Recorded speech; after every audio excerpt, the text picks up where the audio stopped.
Bonsoir. Donc je vais commencer par la lecture des pouvoirs parce que nous avons beaucoup d'absents. Donc Colette Lec qui donne pouvoir à Ginette Moreau, Pierre Hérault qui donne pouvoir à Anselme Massari, Patricia Rouchon qui donne pouvoir à Jean-Louis Masson, Marie-Christophe Gimacourt qui donne pouvoir à Annie Moreau, Laurent Mancelbrook qui donne pouvoir à Berkane Joudani Fatima, Lionel Lucido qui donne pouvoir à Chantal Baranès et Gérard Bordeaux qui donne pouvoir à Claude Pantola.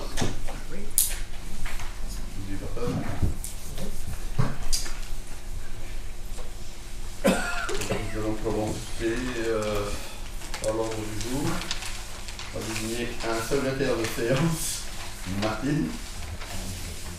Donc Martine Bachelet, pas d'opposition. Merci. On va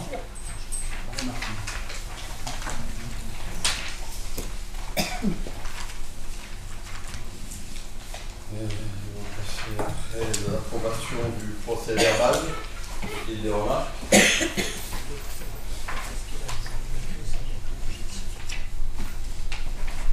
Et les remarques, non. Le procès verbal, non, pas de remarques. Non, ça c'est au niveau 3. Compte rendu des décisions du maire. Donc il y a 3 comptes rendus. Il y a des remarques sur le compte rendu des décisions du maire. Non.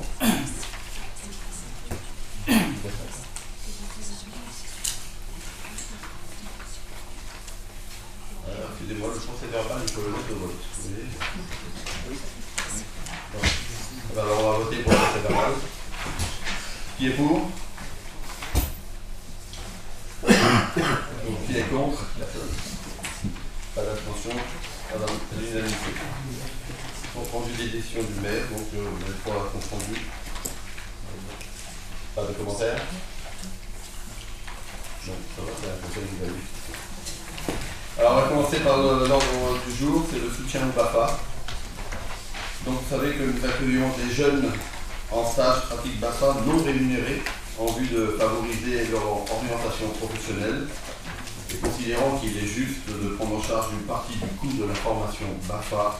Donc après en avoir délibéré, ils acceptent de prendre en charge une partie du coût de la formation BAFA pour un montant de 300 €, selon le terme des conventions avec les organismes, au bénéfice de 8 jeunes. Donc le coût total s'élevant à 8 fois 300 €, 2400 €. Alors ce sont des personnes qu'on utilise en tant qu'animateurs. Donc on va procéder au vote. Qui est contre? Donc à l'unanimité. Qui s'abstient?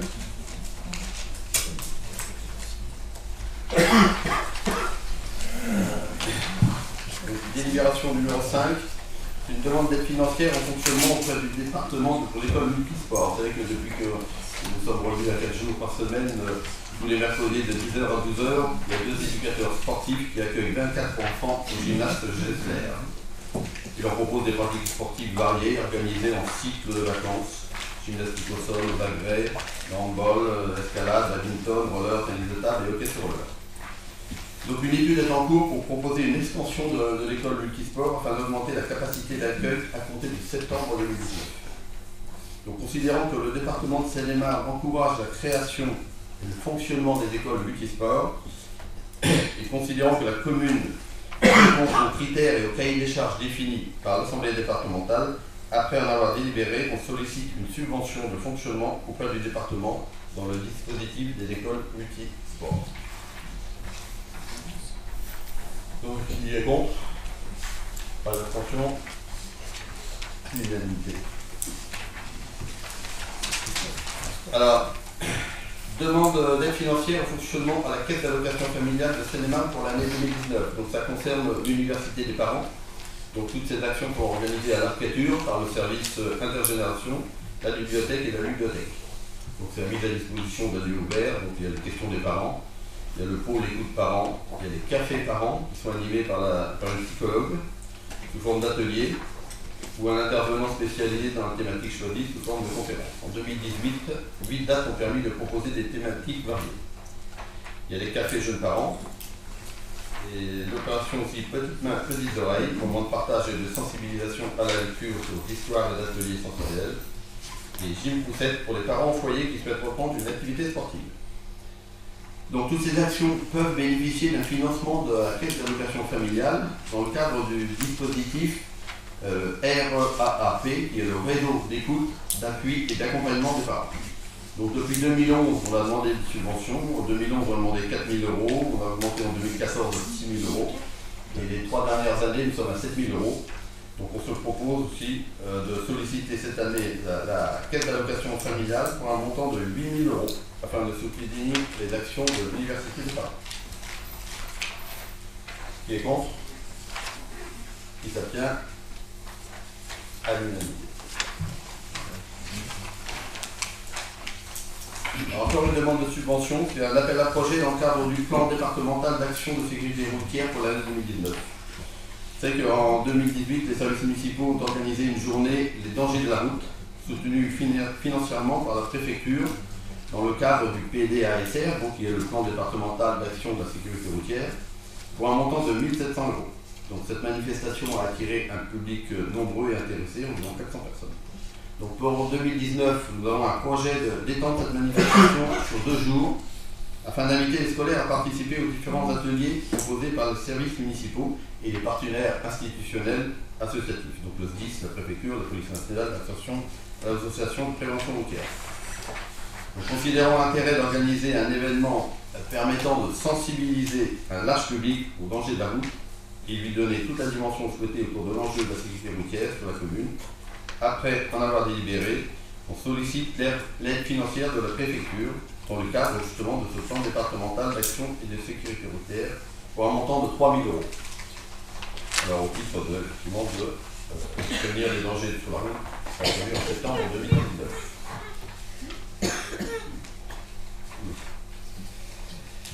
Est-ce qu'il y a des gens contre? Pas d'abstention? Pas d'abstention? Unanimité. Alors, nous allons passer au service aux ressources humaines. Donc, c'est une modification du tableau des effectifs. Donc, considérant la réussite d'un agent à l'examen professionnel pour le grade de rédacteur principal 2e classe. Donc, c'est un examen, c'est pas un concours.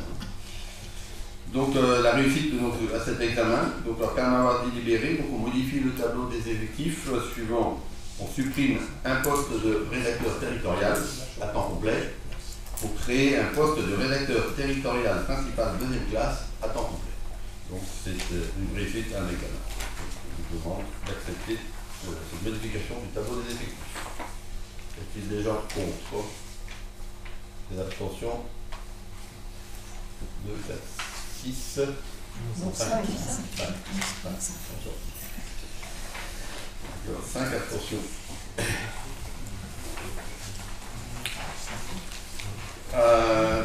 Je vais donner la parole à M. Henri de Mérignac concernant l'autorisation de signature de la convention cadre de mutualisation des conservatoires de musique de Melun, Lemay et Volpénil. Donc, autorisation de signature.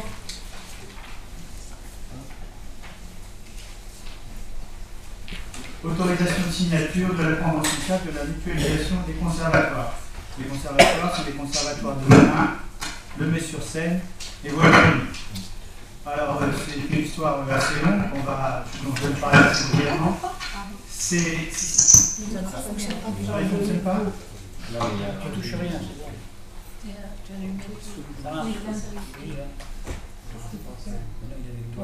C'est bon? Voilà.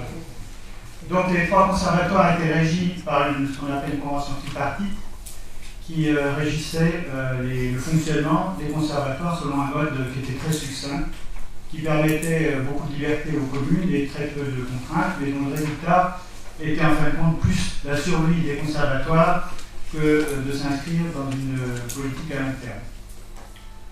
C'est pourquoi, depuis 2 ans, a été mis en route un projet d'une convention qui réglerait de manière beaucoup plus forte et beaucoup plus,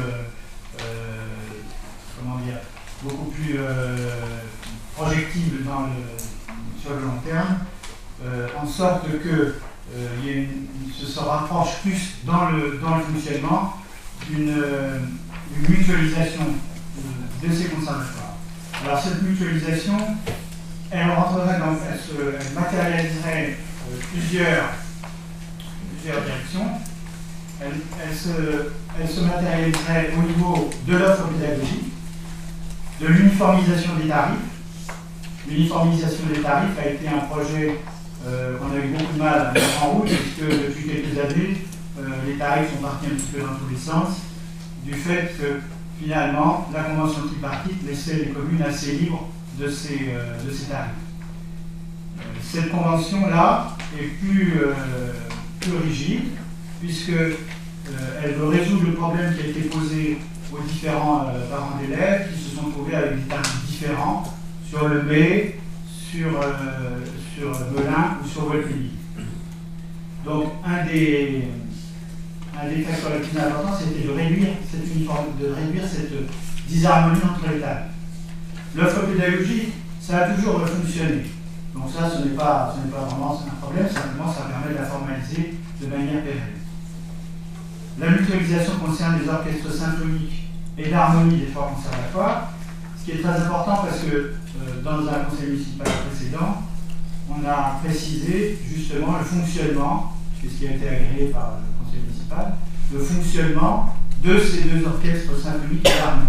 À l'origine, l'orchestre d'harmonie était issu de l'activité du conservatoire de Volpellier et l'orchestre symphonique allait puiser ses forces dans les trois conservatoires, mais était plutôt soutenu financièrement par le conservatoire de Melun.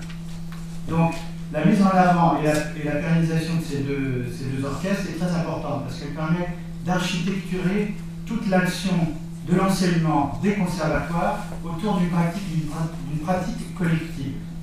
Ce qui est important puisque dorénavant, la notion de pratique collective sera liée au niveau du deuxième cycle et du troisième cycle à une obligation de travail collectif, ce qui permettra de donner une forme plus rigoureuse à l'enseignement des conservatoires. Donc c'est une notion très importante. Autre aspect, la mobilité des professeurs et des agents. Donc il y a toujours eu un petit peu des difficultés à faire aller les différents agents entre les trois conservatoires. On comprend la mobilité des professeurs n'est pas simple, du fait que certains ont plus d'élèves ici, d'autres moins, etc., et qui ont tendance à regrouper les élèves au même endroit, de façon à limiter les déplacements, ce qui est assez normal. Mais à la longue, cela peut provoquer des déséquilibres. Donc, il y a aussi une mise en règle, si on peut dire, de la mobilité des professeurs et des agents, qui est accentuée à travers cette convention. Enfin, un autre aspect intéressant aussi, qui n'est pas négligé, c'est la notion de groupement de commandes. Donc la notion de groupement de commandes, ça permet aux trois conservatoires de s'unir pour faire des commandes, qui est souvent nécessaire à leur fonctionnement, et à ce moment-là, ça permet d'avoir une force plus importante. Donc, à travers cette mutualisation, à travers cette convention, ce qui vous est proposé, donc, c'est de permettre aux maires de signer cette convention dans cet esprit-là, donc de façon à aller plus loin dans la mutualisation et permettre peut-être ultérieurement effectivement une délégation plus importante au niveau du conservatoire, au niveau de la communauté d'agglomération, sachant que au niveau de la communauté d'agglomération, des pourparlers sont en cours pour permettre éventuellement un abondement de la communauté d'agglomération en direction des conservatoires ou aussi de certaines écoles de musique qui ne sont pas des conservatoires mais qui auraient une vocation à peu près équivalente, sachant que une école de musique, même soutenue municipalement, n'a pas les mêmes contraintes qu'un conservatoire. C'est ça qui fait débat. Mais il y a cette fenêtre qui est ouverte. Et ce sera particulièrement intéressant de surveiller un petit peu la participation de la communauté d'agglomération en direction des conservatoires et des élèves, de l'ensemble des élèves de ces conservatoires. Voilà, donc ce qui vous est proposé, c'est de permettre de signer cette convention.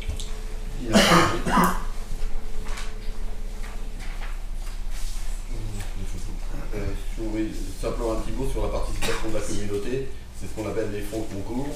Aujourd'hui, c'est validé pratiquement par toutes les communes, d'autres qui seraient contre.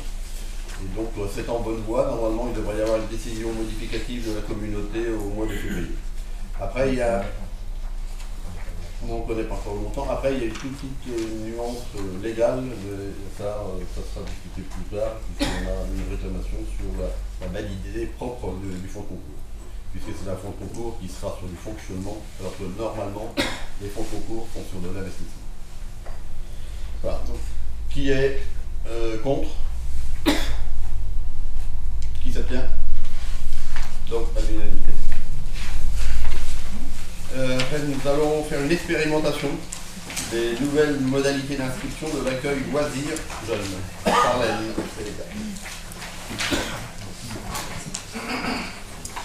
Les modalités d'inscription aux activités pré-ado-ado, telles qu'énoncées dans le règlement de fonctionnement, nécessitent d'être modifiées. La proposition de modification fera l'objet d'une expérimentation au minimum durant la prochaine période de vacances scolaires, donc les vacances d'hiver. Cela concerne 4 points. Le premier point. Les nouvelles modalités d'inscription donnent la possibilité à tous les jeunes de s'inscrire aux activités, même limitées en place, via le portail famille durant la période impartie. Un tirage au sort aura lieu afin de constituer la liste des participants retenus pour chacune des activités limitées en place. Deuxième point.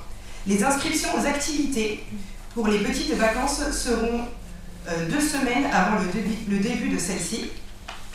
Pour les grandes vacances, elles se feront 3 semaines avant, via le portail famille. Les parents recevront le programme d'activité 1 semaine avant le démarrage des inscriptions. Troisième point. Les familles seront informées de l'issue du tirage au sort via la messagerie du portail famille la semaine précédant les vacances. Les candidatures non retenues seront chronologiquement placées en liste d'attente. Les pré-ados et ados se verront proposer une activité de remplacement à l'accueil de loisirs de la ferme des jeux. Dernier point, les parents seront informés individuellement de ces nouvelles modalités d'inscription. Pendant l'expérimentation, celles-ci se substitueront à celles énoncées dans le règlement actuellement en vigueur. Considérant que les actuelles modalités d'inscription, basées sur le principe du premier arrivé, premier servi, sont source d'inégalités, certains parents n'étant en effet pas disponibles aux jours et aux heures d'inscription, leurs enfants peuvent être pénalisés dans le cadre des activités pour lesquelles les places sont limitées, et qu'il est souhaitable d'expérimenter un nouveau système d'inscription qui permette à tous d'avoir la même possibilité de participer aux activités pour lesquelles les places sont limitées. Je vous demande de bien vouloir donc accepter dans la période impartie l'expérimentation de cette nouvelle modalité d'inscription à l'accueil de loisirs jeunes qui subsisteront à celles énoncées dans le règlement actuel en vigueur. Merci Charlotte. Est-ce qu'il y a des questions?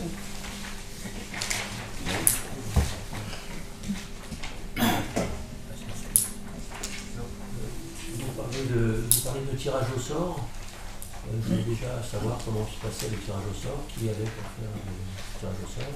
Et dans la possibilité où il y a, je ne sais pas si c'est tirage au sort par famille ou par enfant, imaginons qu'il y a 2 enfants, il y en a un qui tire au sort, l'autre qui n'y est pas. Que passe-t-il? Alors le tirage au sort il serait fait donc, par le service. Le but c'est pas par famille mais par enfant, sachant que si l'enfant n'a pas pu participer à cette activité-là, donc là généralement les activités qui sont les plus prisées et qui demandent ces tirages au sort, ça va être les grosses activités comme Disney, Astérix, donc les gros sponsors. Donc elles arrivent généralement, il y en a 2 fois l'an. 2 fois l'année. Et donc s'ils ne sont pas pris sur celui-là, ils ont toutes leurs chances d'être pris ils sont en fait prioritaires pour être pris pour la prochaine fois. Donc non, c'est pas par famille, mais par enfant. Voilà. Après, les enfants, ils sont généralement ils ne sont pas avec leurs frères et sœurs au service jeunesse, ils ne sont pas par fratrie, mais ils sont par tranche d'âge. Donc au pire, il sera forcément avec un copain. Après, c'est une expérimentation. Voilà. Pas d'autres questions? Qui est contre? Qui s'abstient? À l'unanimité. Bon, ça c'était un conseil municipal où il y avait peu de délibération, mais on était obligé de passer cette délibération-là pour être en activité à partir du 9 février. Sans ça, on ne pouvait pas procéder au tirage au sort. On était obligé de délibérer. Donc nous avons fini. J'ai quelques remerciements. Remerciements du département de Seine-et-Marne pour la journée des aidants. C'était le 2 octobre 2018 et on avait mis à disposition gratuitement une salle de la commune avec l'accompagnement de l'équipe technique. Donc, signé du président du conseil départemental et du vice-président en charge des solidarités. Nous avons aussi un remerciement pour l'obtention d'aide BAFA, justement, c'est ce qu'on a délibéré, ce qu'on a voté. M. Médine Guillaume-Jonard nous remercie d'avoir participé à la formation du BAFA. Voilà ce qui est pour les remerciements. Une petite information, donc, vous savez que M. Herrero a démissionné, je crois qu'il ne le sait pas aujourd'hui, il a pas bien écouté. Le préfet, il a envoyé sa démission. Le préfet avait 2 mois pour valider cette démission et on a reçu la notification hier. Donc à partir de la notification, il nous faut un délai de 5 jours pour reconvoquer un nouveau conseil municipal pour qu'il y ait une élection du maire. Donc on a prévu l'élection du futur maire, ça passera donc vendredi, ce sera le 1er février à 19h. C'est à l'élection du maire et à l'élection des adjoints, puisque nous sommes obligés de revoter pour la liste des adjoints. Donc ça sera un conseil municipal qui sera dédié uniquement à cette élection. C'est assez procédurier, donc il faudra veiller effectivement à ne pas rater quelque chose. Voilà, donc vendredi 1er février à 19h. Ici. Oui, on va faire ici. À moins qu'on n'a pas vérifié si la salle était prise ou pas. Elle est prise? Elle est disponible. Elle est disponible, donc on sera ici, bien sûr. On est beaucoup plus à l'aise que sur la salle des mariages. Voilà. Donc est-ce qu'il y a des questions diverses parmi les élus? Non? Non, pas de questions diverses. Alors, est-ce qu'il y a des questions diverses parmi... Oui, donc la séance est terminée, comme on m'apprend.